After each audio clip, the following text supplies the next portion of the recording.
はい、それではですね、本日のお話に入らせていただきます。まあ、農業問題というものを意識しながらですね、20世紀以降ですね、えー今日までの先進国の、経済全体の状況、あるいは世界経済全体の状況というふうに拡大して申し上げてもいいんですけれども、とにかくその経済全体の状況をですね、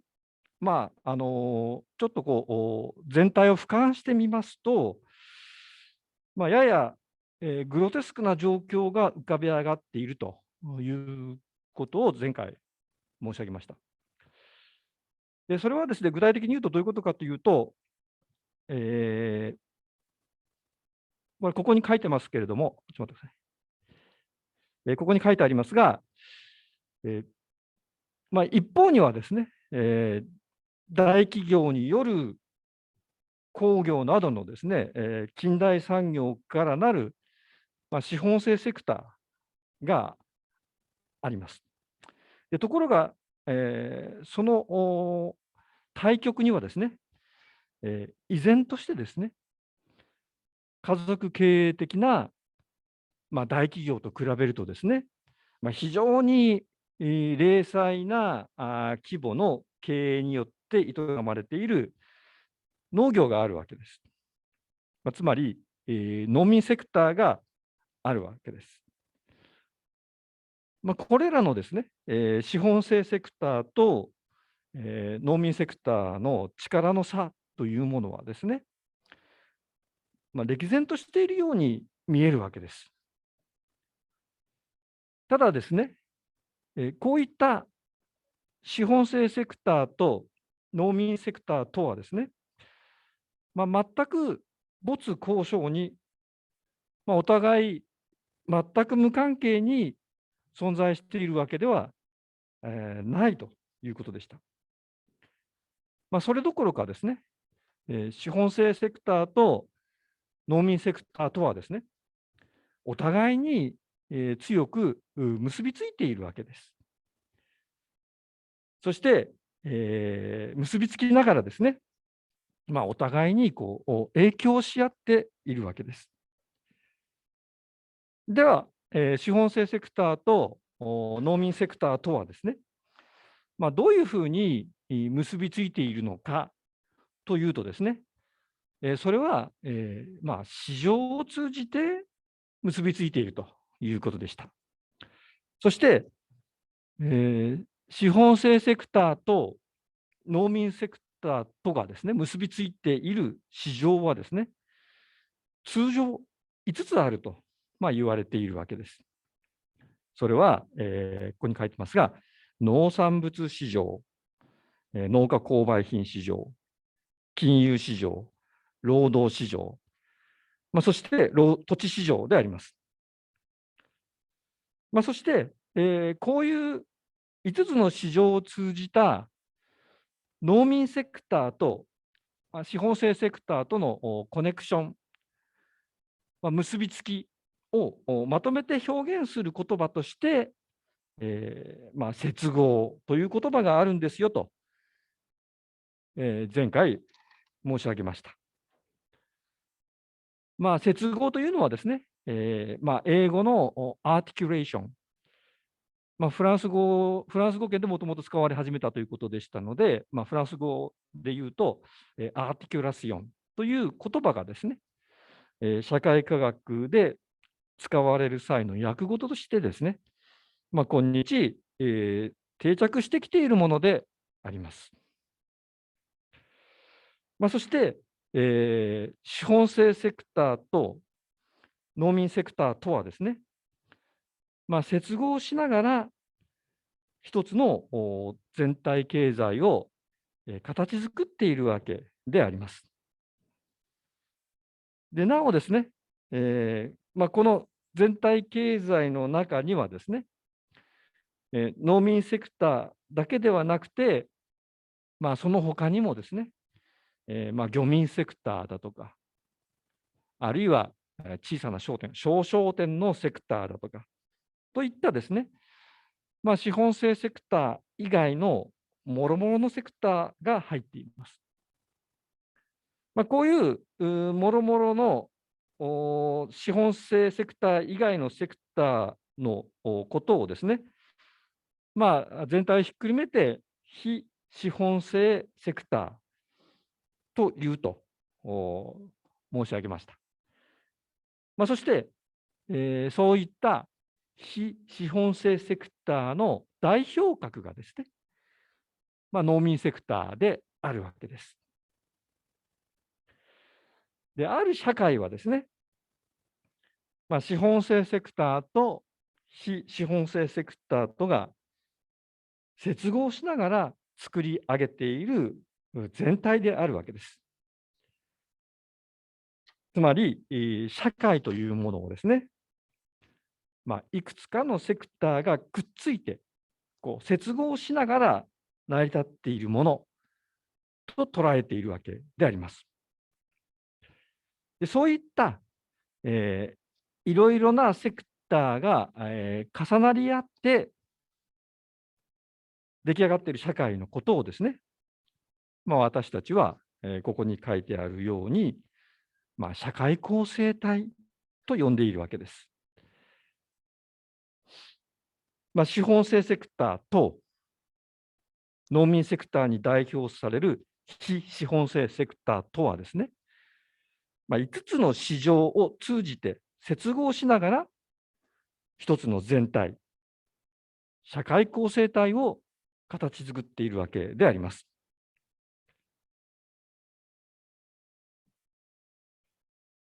で、今日はですね、この資本性セクターと、農民セクターに代表される非資本性セクターとのくっつき方、つまり、接合のあり方をですね、もう少し、具体的に、考えてみたいと思います。それが今日のお話のメインテーマになるわけですね。で、こういう具体的なくっつき方の問題を考えるにあたってですね、参考になるのは、ローザ・ルクセンブルクという方のですね、学説であります。ローザ・ルクセンブルクはですね、20世紀の初頭にですね、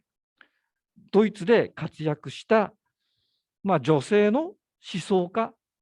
経済学者であります。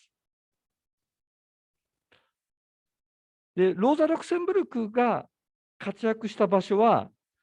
今言ったように、ドイツだったんですけれども、しかし、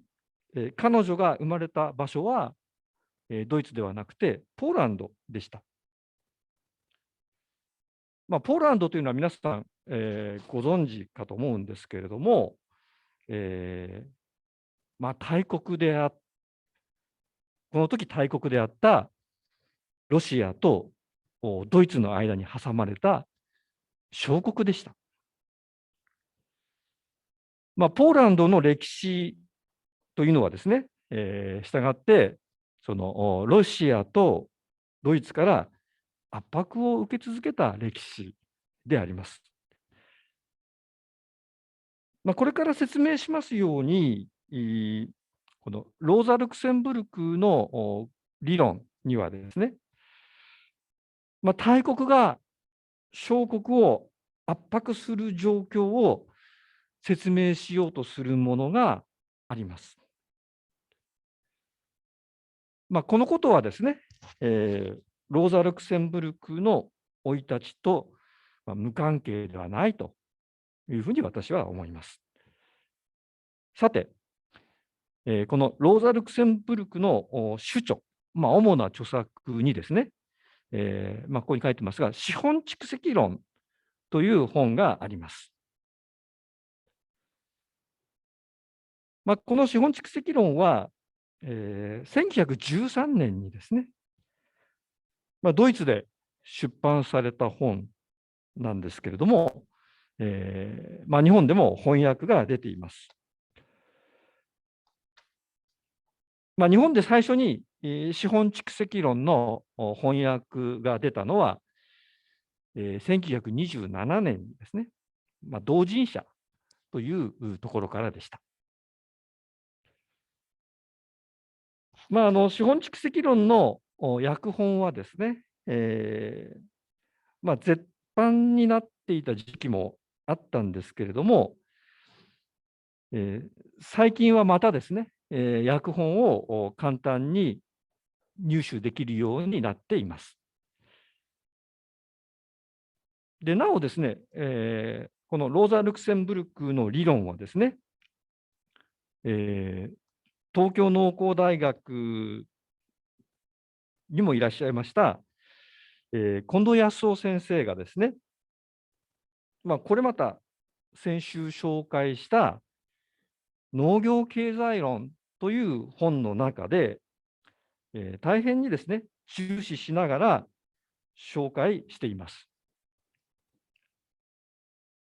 そういう意味ではですね、ローザ・ルクセンブルクは、東京農工大学の農業経済学ともですね、浅からぬ因縁を持った思想家、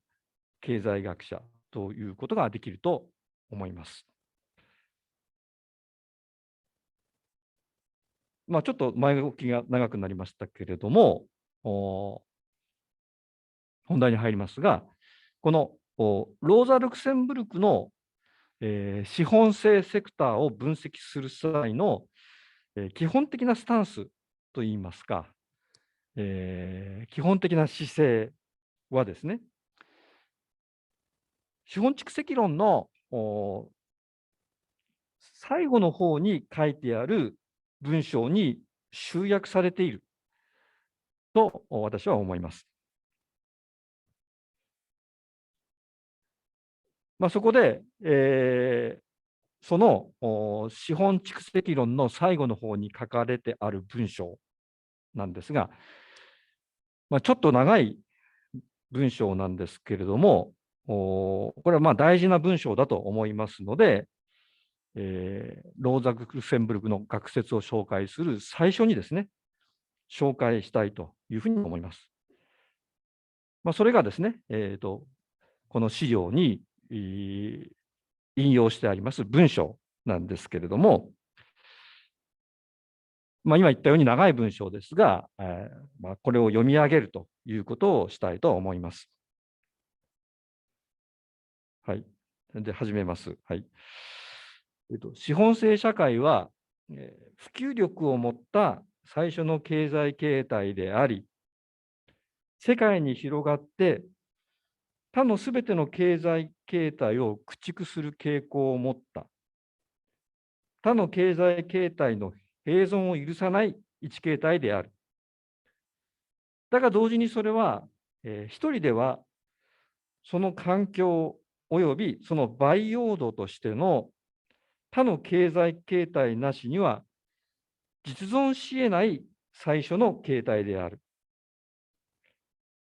すなわちそれは世界形態たろうとする傾向を持つと同時に、その内部的不可能性のゆえに、生産の世界形態足りえない最初の形態である。それは、それ自身において一個の生きた歴史的矛盾であり、その蓄積運動は矛盾の表現であり、矛盾の絶えざる解決であると同時に強大化である。ということですけれども、これもですね、前回紹介した接合の定義をめぐる文章と同様にですね、ちょっと難しい文章かなというふうに思います。この文章を理解するためにですね、どの辺から取っかかったらいいのかなということは、悩ましいところなんですけれども、終わりの方にあるですね、この資本制社会は、下から3行目ですね、1個の生きた歴史的矛盾であるというあたりからですね、入っていきたいと思います。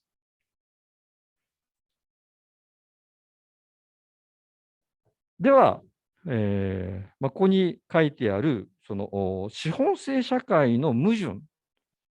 とはですね、これは一体何なんでしょうか。で、それはですね、実はこの文章の中には書き込まれていないわけです。で、そして実はですね、資本蓄積論という本の中にもですね、これが資本制社会の矛盾ですよと、直接書いてあるところはですね、どうも見当たりません。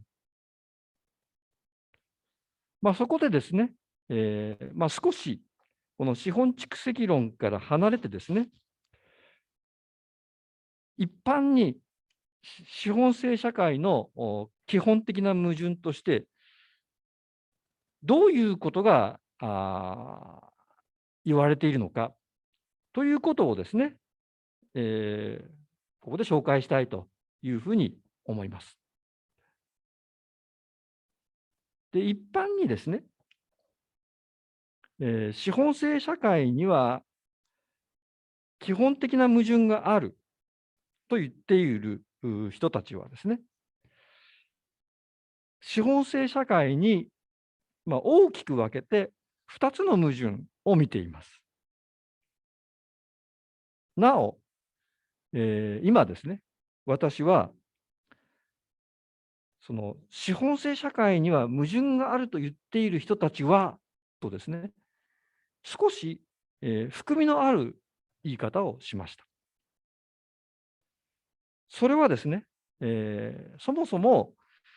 資本制社会の基本的な矛盾というものの存在を認めない方たちもですね、世の中にはいらっしゃるからであります。ですから、これから私がお話しするのは、その資本制社会の基本的な矛盾の存在というものを認めている方たちのですね、意見であります。当たり前ですけれども。さて、資本制社会の基本的な矛盾として認められているものの一つはですね、生産と消費の矛盾と呼ばれているものです。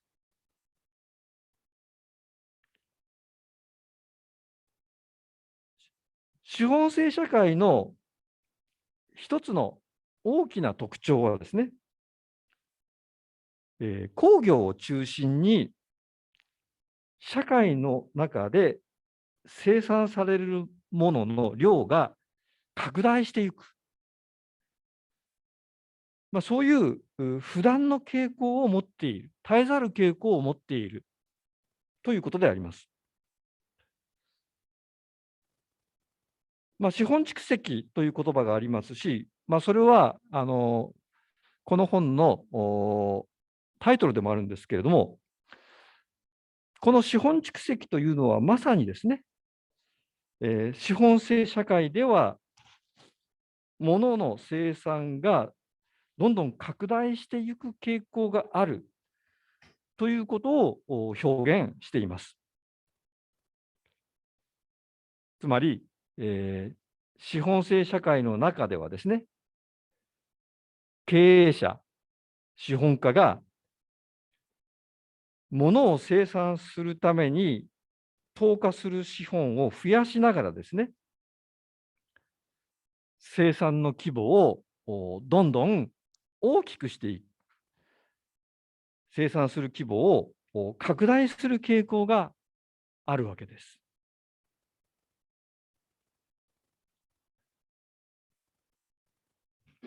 しかし、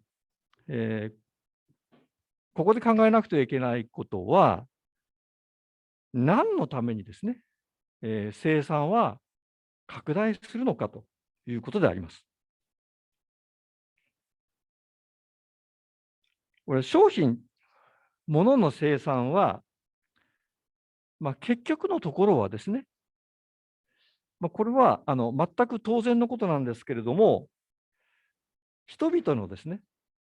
最終的な消費、あるいは、人々の需要を目的に行われるものでなくてはならないわけです。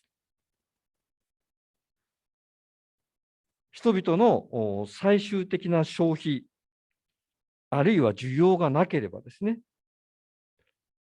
物の生産を続けることには意味がありませんし、第一、需要がなければですね、生産の拡大を続けることはできないわけです。そして実はですね、このことから生産と消費の矛盾が生じてきます。なぜかというと、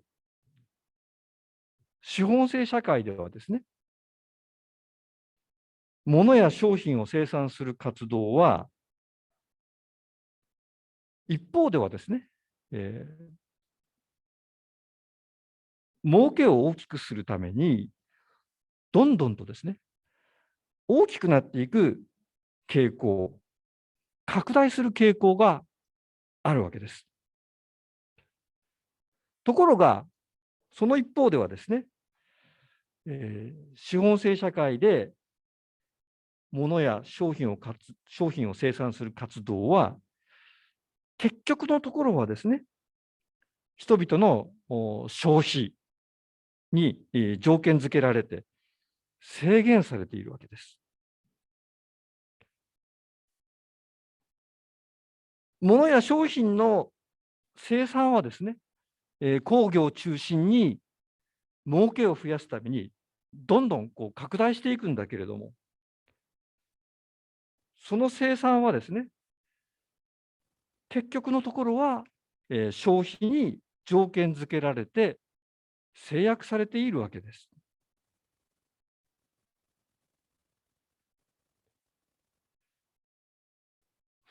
しかしですね、もしも物を生産することと、それを消費することとがですね、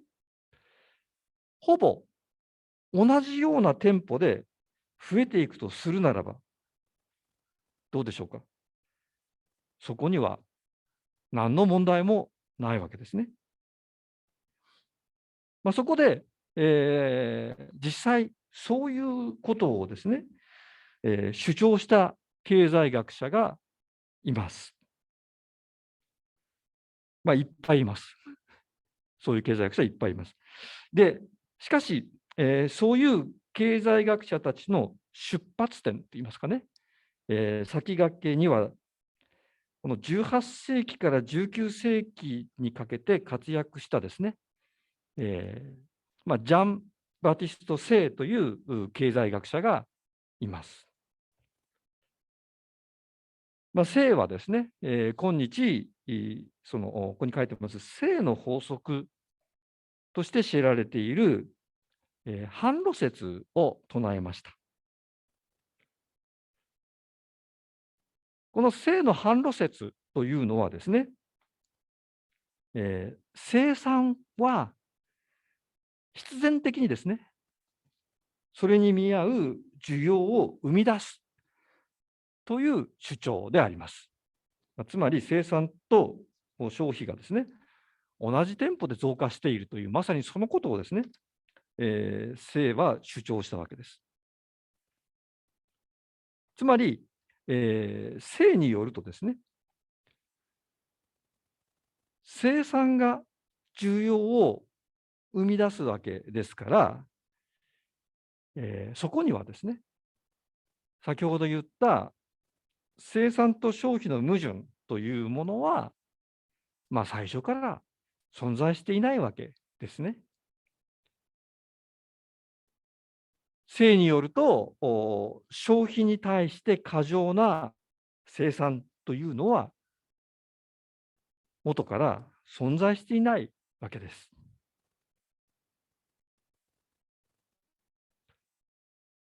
では、なぜですね、性は、こういうことを言っているのかというとですね、性は物は売れるということは一体どういうことなのかと考えたわけです。性によるとですね、物が売れるということは、反対に買うことを伴うはずなんだというふうに言うわけです。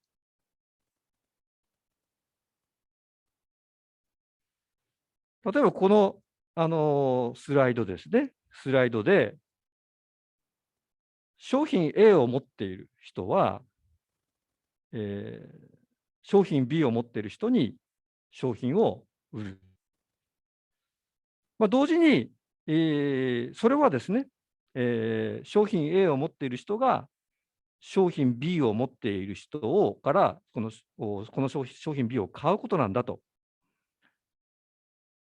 いうふうに性は主張するわけですね。こういうことが売買ということであるので、これは社会全体で見るとですね、販売と購買、売ることと買うこととはですね、釣り合うはずなんだというふうに性は主張するわけです。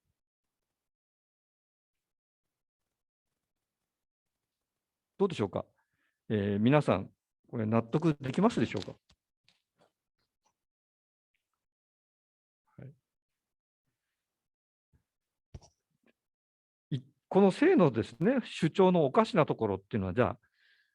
一体どこにあるんでしょうかね。どうでしょうか。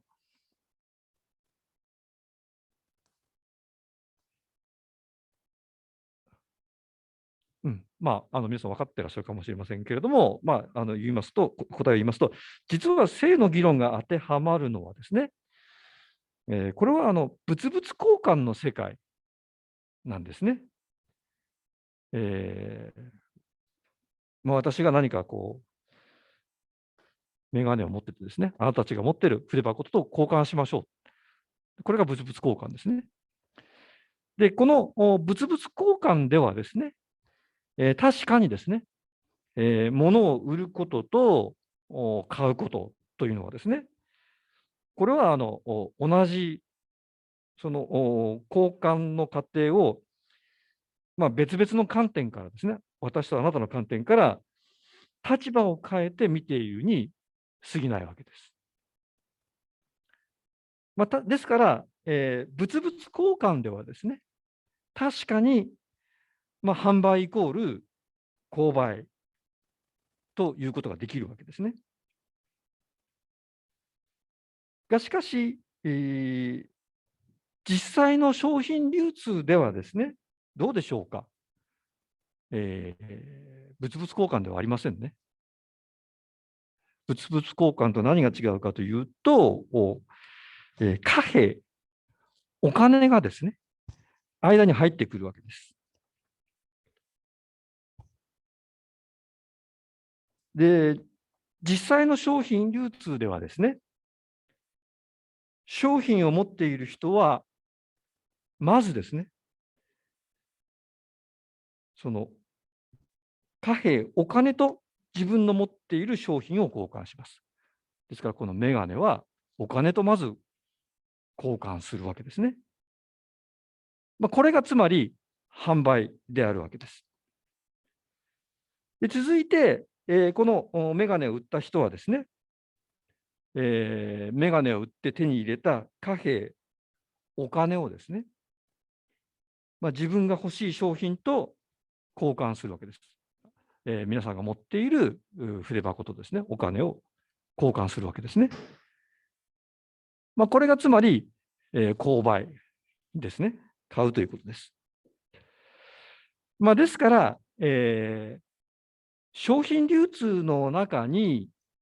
貨幣、お金が入ってくるとですね、物々交換のように、販売と購買は一つの過程の二つの側面だということにはですね、ならなくなってくるわけです。実際の商品流通では、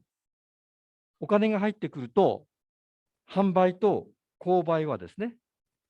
それぞれが独立した別々の2つの過程に分裂するわけです。でしたがって、聖が言ったようにですね、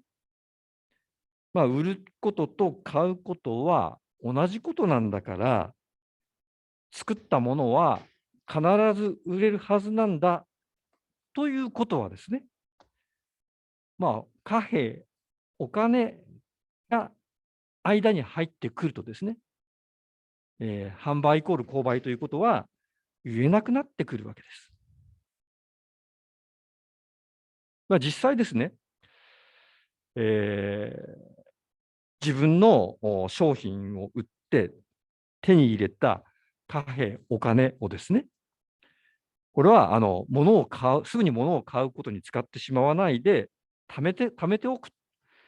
ということはですね、これは言うまでもなく現実にあり得ることですね。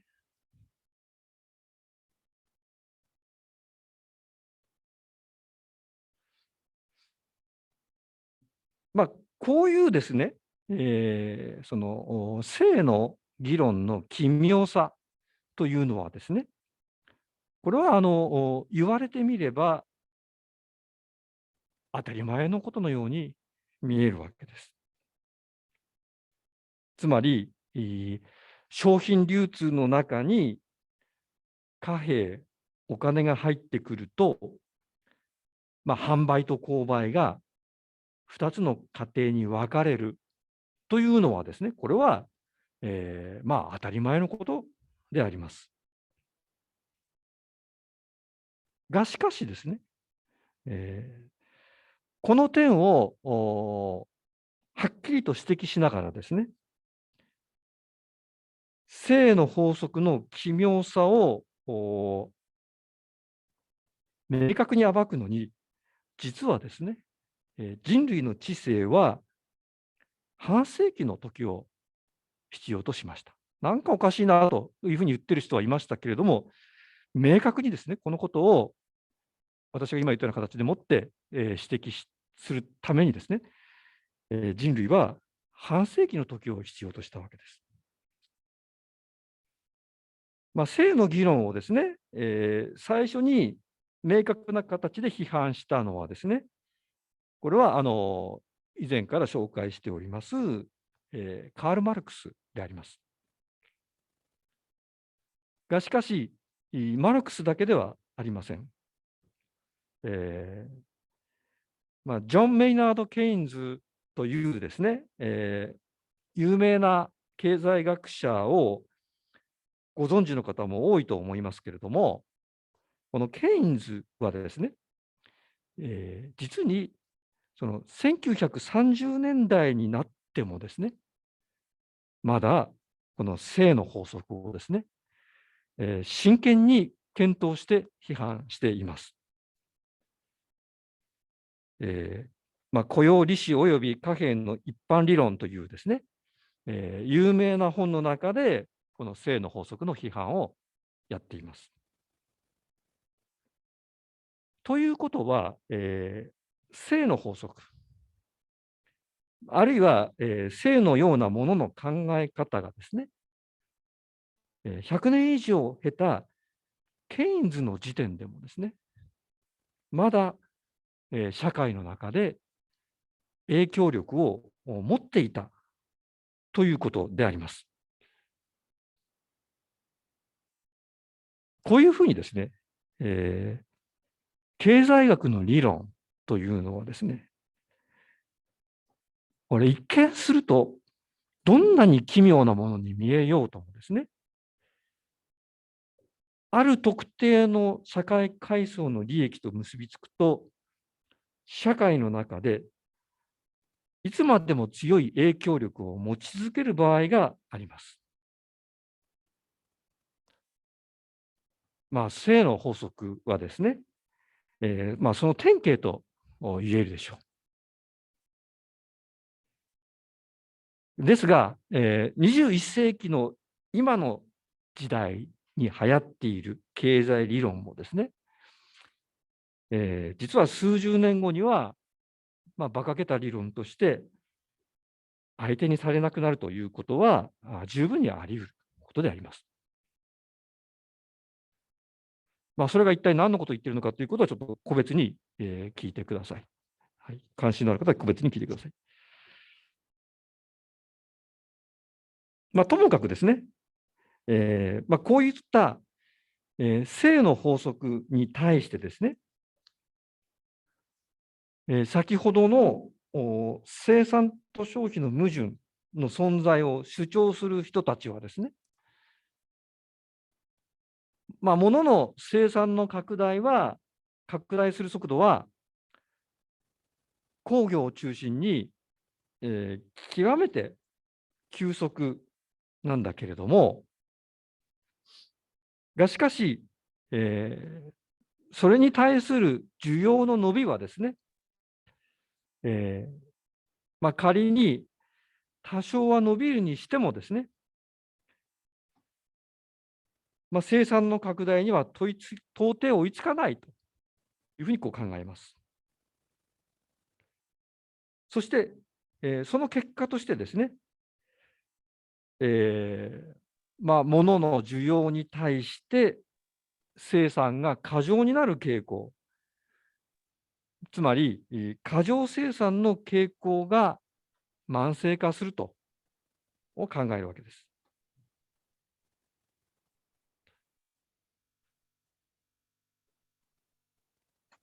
以上がですね、資本制社会の基本的な矛盾の一つ目、生産と消費の矛盾なんですけれども、資本制社会の基本的な矛盾の2つ目ですが、これはですね、労働力商品化の矛盾と言われているものです。労働力商品化の矛盾とは一体何でしょうか。労働力、マンパワーは、これは言うまでもなく、工業と言わず、農業と言わず、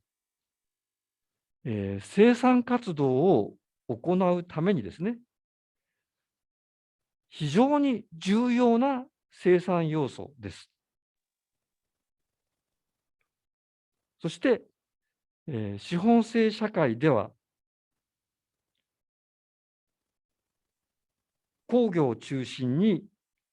物や商品の生産をどんどん拡大していく傾向があります。ですから、物や商品の生産の拡大とともにですね、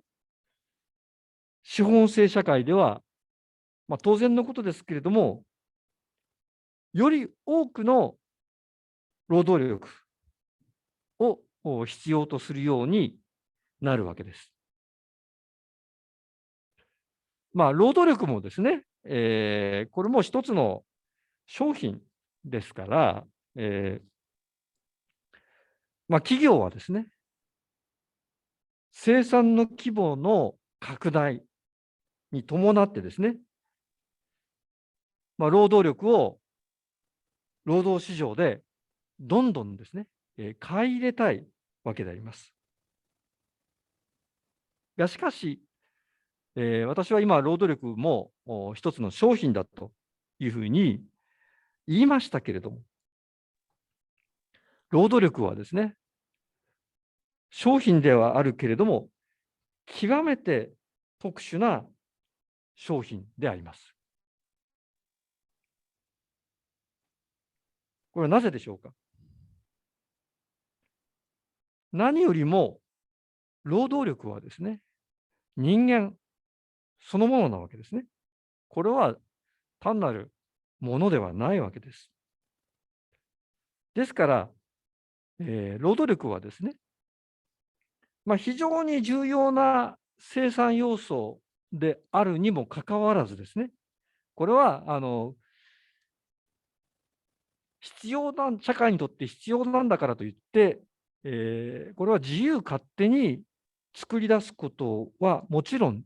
できないわけです。で、なおですね、こういう労働力と似たような特徴を持っているものを他に探そうとするならばですね、えー私たちはその土地を見つけることができます。なぜかというと、土地もですね、人間はそれを自由に作り出すことができないからです。しかし、この資本制社会の、中心にある工業の世界ではですね、土地不足が活動の制約になるということは、今まではほとんどありませんでした。ですから労働力に注目すべきなのであります。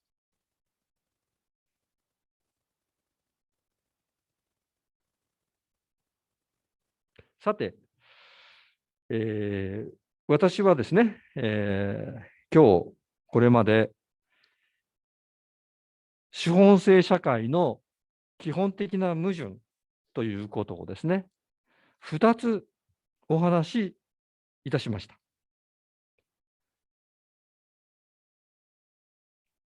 生産と消費の矛盾と労働力商品化の矛盾であります。で、お話ししたのは2つのこと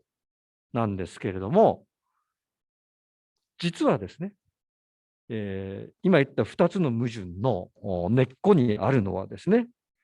実は、1つのことなのであります。それはどういうことかというと、資本制社会ではですね、物や商品を生産する規模が儲けを拡大するために非常に急速に生産自体が拡大していく傾向があるということです。そして、物や商品の生産があまりにもですね、急速に拡大していくので、この生産が拡大する速度に追いつかないものがですね、あったわけです。それは一つはですね、生産されたものや商品に対する需要、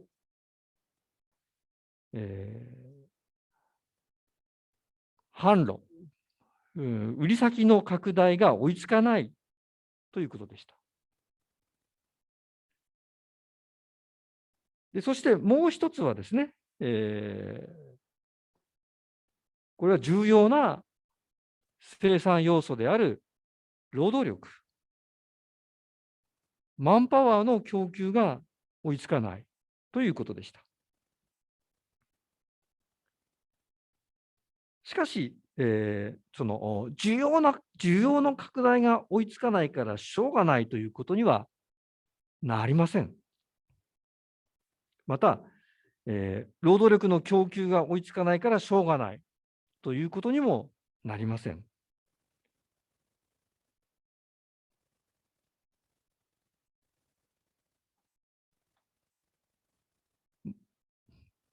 物や消費に対する需要と労働力の供給がともに拡大しないとですね、生産の拡大自体が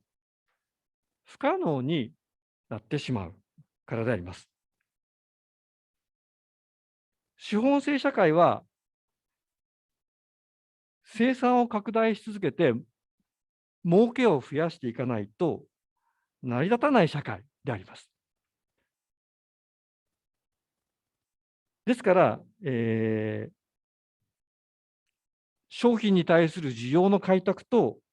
労働力確保、こういった2つのことはですね、資本制社会の存立条件と関わる深刻な問題であります。したがって、今言ったその2つの問題ですね、需要不足と労働力不足とは、資本制社会が存続していくためにはですね、これはどうしてもですね、解決されなくてはいけないわけです。で、どうやってですね、解決するのかということなんですが、ローザ・ルクセンブルクはですね、問題解決の糸口をですね、農民セクターを中心とする、非資本制セクターに見出しました。先ほど紹介したですね、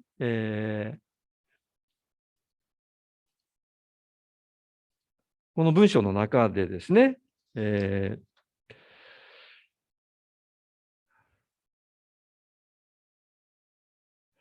上から4行目あたりに、資本制社会は一人では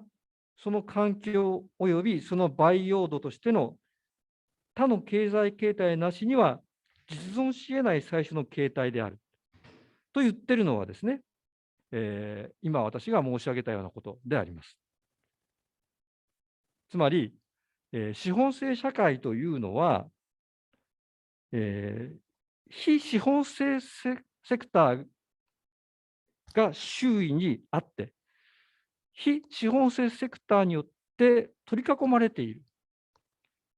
そういうことを条件にしながら、初めてですね、成り立っている社会なんだというわけです。それは一体、どういうことでしょうか。まず、資本制社会ではですね、先ほどから申し上げているように、工業を中心にですね、過剰生産の傾向があります。そこで、こうやって生じてくる過剰な生産物のはけ口を求めてですね、農民セクターを中心とする非資本制セクターに向かっていく。つまり、端的に言うと、農民などにですね、農民などに工業で、生み出された過剰な生産物をですね、買っていただくわけであります。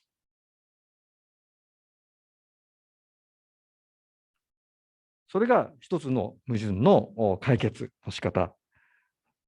なんですけれども、ではですね、次に、労働力商品化の矛盾の方は、どうやって解決されるのかというと、労働力商品化の矛盾の解決もですね、これはやはり、非資本制セクター頼みであります。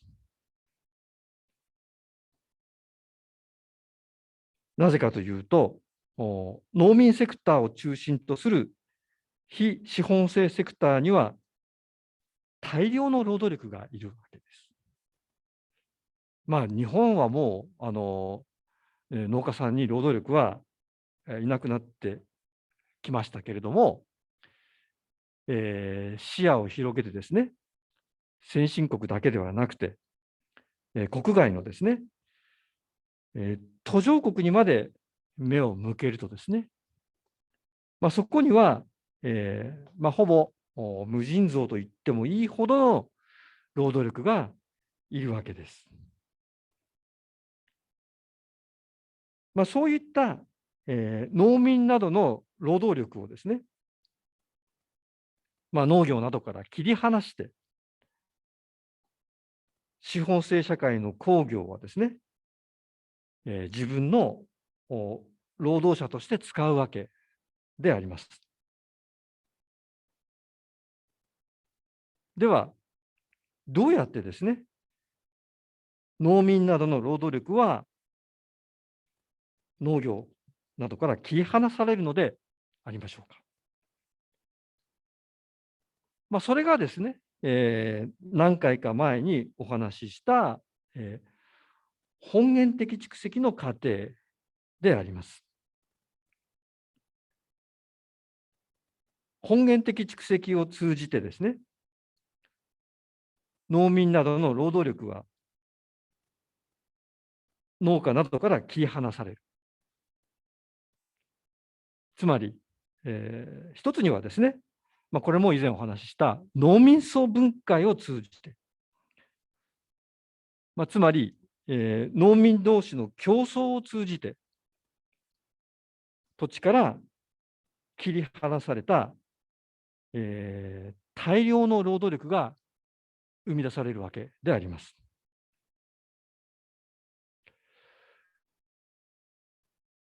他方ではですね、強制的に農民を土地から切り離すということもあるということを申し上げました。つまり、農民が持っている土地をですね、強制的に収用したり、農民を土地から軍事力を使って、無理やり引き離すというような方法もですね、時には用いられてきました。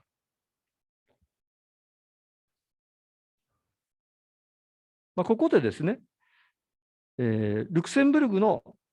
資本蓄積論が書かれた時期がですね、1913年であったということを思い出してください。1913年というのは、世界史的にどういう時代だったでしょうか。それは、第一次世界大戦の前の年、帝国主義の時代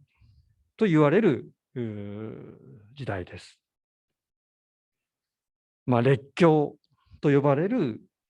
欧米と日本の先進国はですね、植民地を求めて地球上の分割競争にしのぎを削って、お互いに戦争を行っていたわけです。こういう時代背景の中で書かれた本がですね、資本蓄積論であるわけです。ですから、そのローザ・ルクセンブルクがですね、資本蓄積論の中で、資本制社会と、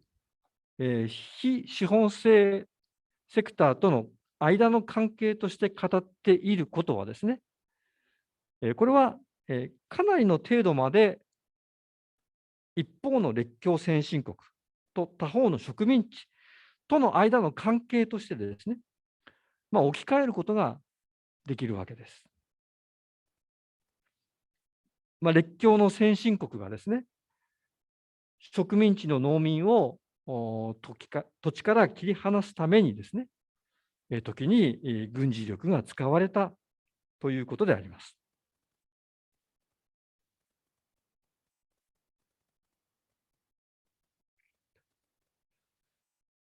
以上がですね、ルクセンブルクによる資本制社会の基本矛盾の解決なんですけれども、こういうですね、ローザ・ルクセンブルクが発見した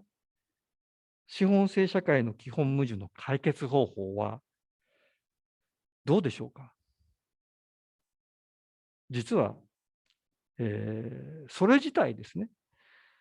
これから申し上げるように、非常にですね、矛盾したものであります。しかしそれはですね、ルクセンブルクの理論に矛盾があると、論理的な矛盾しているというよりは、実はルクセンブルクは資本制社会の動きの中に現実に存在している矛盾を発見したということなのであります。その資本制社会の中に、現実に存在している矛盾というものを、これから説明、します。つまり、こういうことなんですけれども、一方ではですね、資本制社会は工業で作り出された過剰な生産物を販売して処理する必要があります。そして、そういうですね、過剰な生産物を販売するための市場、はけ口として、農民セクターなどですね、非資本制セクターを必要としているわけです。ところがですね、他方では、資本制社会はですね、労働力を調達するために、農民から土地をですね、切り離すなどして、非資本制セクターを今度はですね、壊さなくてはいけないわけです。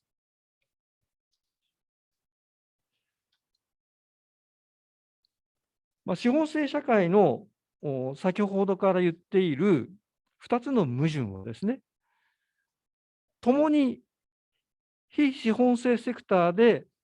解決されているわけです。しかし、その解決のされ方が大きく違っているわけですね。一方の生産と消費の矛盾、過剰生産の問題の解決のためにはですね、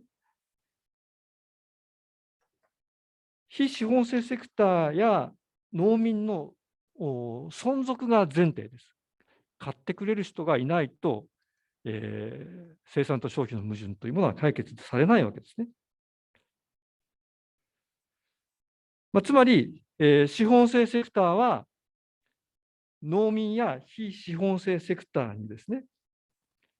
工業の過剰生産物の買い手としてですね、いつまでも元気でいてほしいわけであります。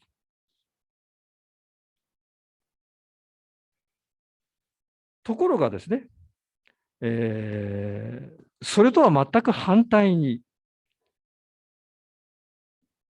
資本制セクターはですね、労働力商品化の矛盾を解決するためにはですね、つまり、農民や非資本制セクターから労働力を引き離すためにはですね、今度は資本制セクターは非資本制セクターを壊さなくてはいけないわけです。つまり、資本制セクターは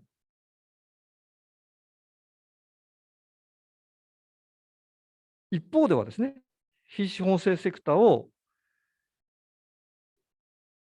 労働力供給源としては壊さなくては生きていくことができない。しかし同時に他方ではですね、資本制セクターは非資本制セクターを工業生産物の販売先としては、壊してしまっては生きていくことができない。どうでしょうか。資本制セクターは、非資本制セクターとの関係ではですね、誠に矛盾した立場に立たされているということが分かっていただけたのではないかなというふうに思います。はい、先ほどのルクセンブルクの文章に戻るとですね、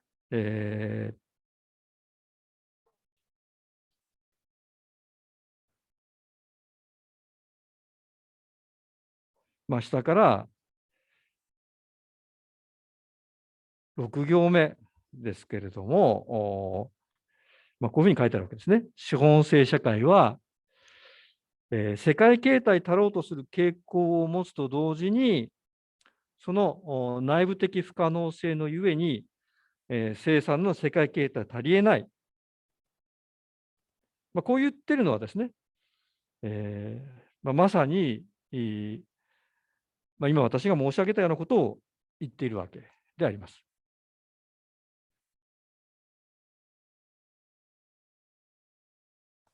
非資本性セクターを解体しなければ生きていくことができないんだけれども、解体してしまったら生きていくことができない。そういう非資本性セクターとの関係では誠に矛盾した立場に、資本性セクターは立たされているわけであります。